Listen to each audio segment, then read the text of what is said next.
and real people. Policies, priorities, and real people. And I want you to think back now to some dark days.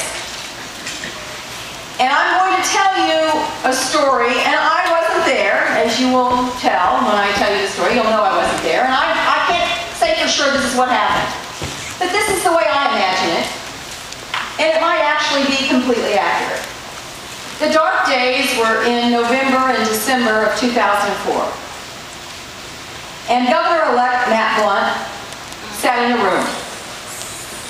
He sat in a room, and he was surrounded by his team. He was surrounded by his advisors. And those advisors told him, we have a budget problem. And he said, well, I want to know the numbers. And they said, well, you know, we've got this Medicaid program that takes a lot of money. And he said, well, what are the numbers? And no one in the room said, well, shouldn't we talk about something other than the numbers? Nobody said that. I'm imagining that it was about the numbers. And as the words came out of his mouth, cut Medicaid, there was no one in the room talking about real people. There was no one in the room that said, should we talk about priorities?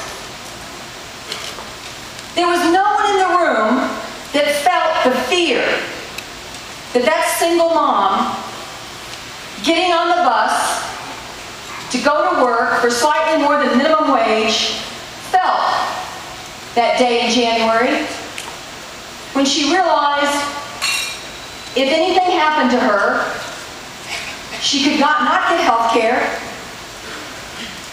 and no one would be there to make sure that her young children got taken to the neighbor's house every morning before she got on that bus to go to work. No one in that room talked about the real people that would hurt. No one spoke up for them.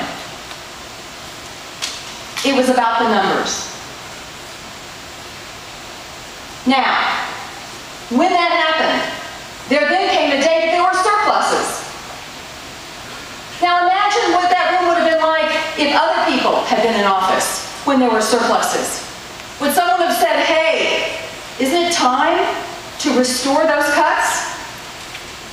Isn't it time to take care of more people? Isn't it time to make a valuable investment that gets us $600 to $700 million in federal money every year that now is going to other states to help with their health care? Oh no. As they bragged about their surpluses, no one in the room thought of real people. Now, what about Sarah Steelman? What about Kenny Holzhoff? Silent co-conspirators. Did they say a word? Did Kenny Holzhoff stand up and say, wait a minute, this doesn't make any sense. You're giving away all this federal money that we can't give back. You're robbing Peter to pay Paul. Did Kenny Holzhoff stand up and speak for real people? How about Sarah Steelman? Did we hear anything from her? It was awfully quiet, wasn't it? Elections make a huge difference, you guys. And now what I want to do is I want to tell you, this campaign is not about Jay Nixon, and it's not about Barack Obama, and it's not about Hillary Clinton. I'll tell you what this election is about. It's about that single mom that on that day she heard that no one in the room spoke up for her. It's about her. It's about making sure that there's somebody in the room that is speaking for her. That's what this election is about.